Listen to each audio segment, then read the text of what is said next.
निघाला, त्यांनी आज राजीनामा दिला आपल्या नेतेपदाचा. कोकणातले एक मोठे नेते आहे, आपले मित्र आहेत. माझे नाही जुने मित्र, आता पण मित्र आहेत. मैत्री आणि राजकारण हे दोन भाग आहेत. परंतु आपल्याला आठवत असेल की माननीय एकनाथ शिंदे साहेबांनी उठाव केल्यानंतर अनेक वेळा राजन साळवी साहेबांची माझी चर्चा झाली पक्षामध्ये येण्याच्या संदर्भामध्ये, परंतु काही अडचणीमुळे कदाचित ते येऊ शकले नाही. परंतु त्या मतदारसंघामध्ये शिवसेना विरुद्ध युबीटीची लढत झाली. त्याच्यामध्ये शिवसेनेचे उमेदवार म्हणून माझे मोठे बंधू 18,000 मतांना तिथे जिंकून आले. आणि त्याच्यानंतर एक 2-4 दिवसापूर्वी माझी आणि शिंदे साहेबांची देखील चर्चा झाली. शिंदे साहेबांची आणि आमचे मोठे बंधू किरण यांची देखील चर्चा झाली. आणि आज त्यांनी राजीनामा दिलेला आहे. आणि आजच रात्री मी इथून मुंबईला गेल्यानंतर शिंदे साहेबांकडे एक बैठक आहे. त्याच्यामध्ये मी देखील असणार आहे, राजन साळवी देखील असणार आहे आणि किरण सामंत देखील असणार आहे. आणि मला असं वाटतं की जो काही निर्णय करायचा आहे तो एकत्र बैठकीमध्ये निश्चित होईल.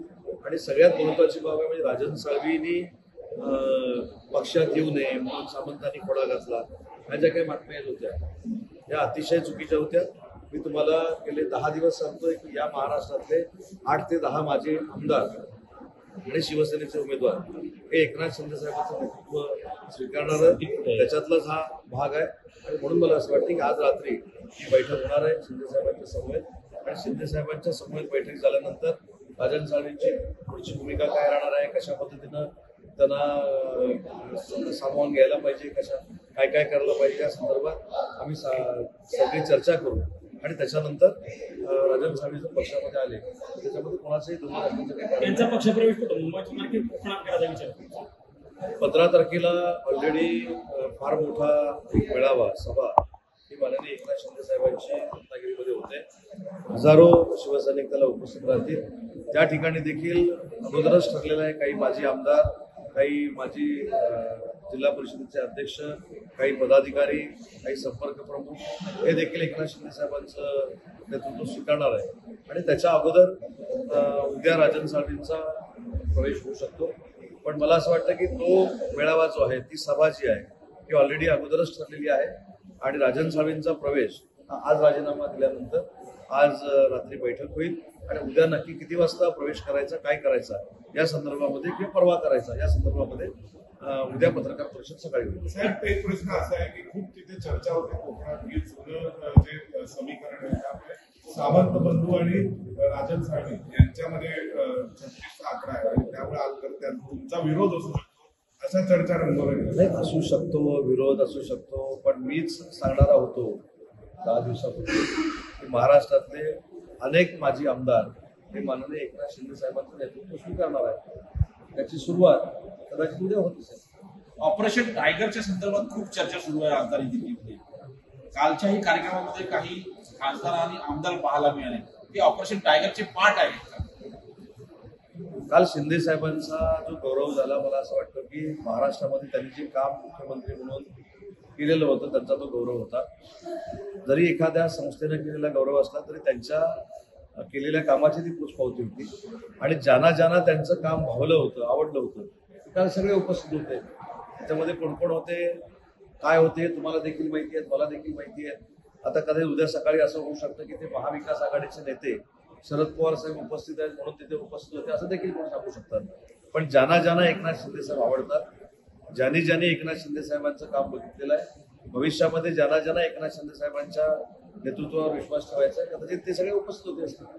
लाडली बहीणच्या मुद्द्यावरून तुम्ही म्हणताय की किरण सामंतांच्या विरोधात राजन साळवी निवडणूक लढले होते, तर मग हा विरोध मावळला कसा, म्हणजे त्याचं थोडी शेवटी मला असं वाटतं की पक्षाचे जे प्रमुख असतात त्यांनी एखादा जर निर्णय घेत असतील आणि आमच्या सगळ्यांच्या संगनमताने घेत असतील, सगळ्यांना विश्वासात घेऊन घेत असतील आणि पक्षाची जर वाढ होत असेल तर आम्ही तो मानला पाहिजे हे समजणारे मी आणि माझे मोठे बंधू आहेत. त्याच्यामुळे आपल्या नेतृत्वाला कुठलाही त्रास होऊ नये, आपल्या नेतृत्वाचं जो आवाका आहे तो अजून पसरावा, वाढावा, हीच आमच्या दोघांची भूमिका आहे.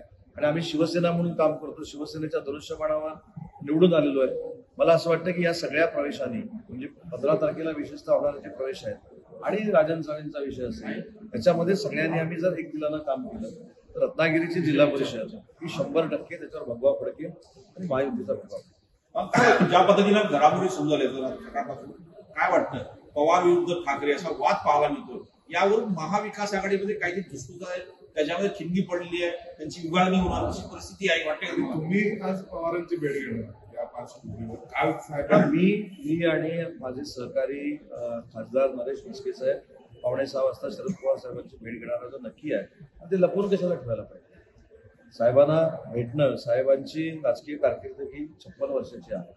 4 वेळा ते मुख्यमंत्री राहिलेले आहेत, आणि काल आमच्या नेत्याचा, ज्या नेत्याला आम्ही मानतो, ज्या नेत्याच्या नेतृत्वाखाली आम्ही काम करतो, त्यांचा त्यांनी सत्कार केलेला आहे. अशा व्यक्तीला मी आणि नरेश म्हस्के साहेब भेटणार आहोत, त्याच्यामध्ये नवीन काय, आणि आम्ही तुमच्या समोर सांगून भेटणार आहोत. पण याचा परिणाम म्हणून कुठेतरी आदित्य ठाकरेंचा पण दिल्ली दौरा ठरला असं बघायचं सर. नाही, मला माहित नाही त्यांचा दौरा ठरला की नाही. पण कसं आहे की शरद पवार साहेबांनी शिंदे साहेबांचा सत्कार केला म्हणून ज्या काही बदनामीकारक वक्तव्य केली जातात, मला सांगा की देवेंद्रजी फडणवीस साहेबांकडे ही सगळी मंडळी भेटायला जातात. आम्ही कधी रागावलो का?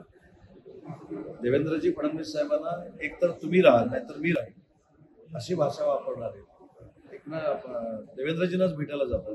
तर आम्ही पण बोललं पाहिजे. आम्ही सांगतो हा लोकशाहीतला एक भाग आहे. मुख्यमंत्री म्हणून त्यांनी भेट घेतलेली आहे, आणि त्यांनी भेट घेताना हे देखील महाराष्ट्राला कळलेलं आहे की ईव्हीएम बाबत जे काय बोललं जातं ती एक पॉलिटिकल राजनीती आहे.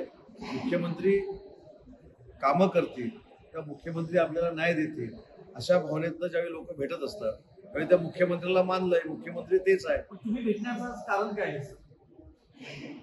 आज बघा, दिल्ली झाल्यानंतर माझ्या राजकीय जीवनात पहिल्यांदा, मी 3ऱ्यांदा प्रेसला बोलतोय. आता शरद पवार साहेबांना भेटून झाल्यानंतर 4थ्यांदा बोलू मी आणि नरेश म्हस्के साहेब. भेटीच्या नंतर आम्हाला भेटणार तुम्ही भेटला तर नक्की भेटेल. आणि नक्की भेटू. सर, आज सुप्रीम कोर्टाने लाडकी बहीण योजना आणि अजून वेगवेगळ्या फ्रीबीजवरती ताशेरे ओढले.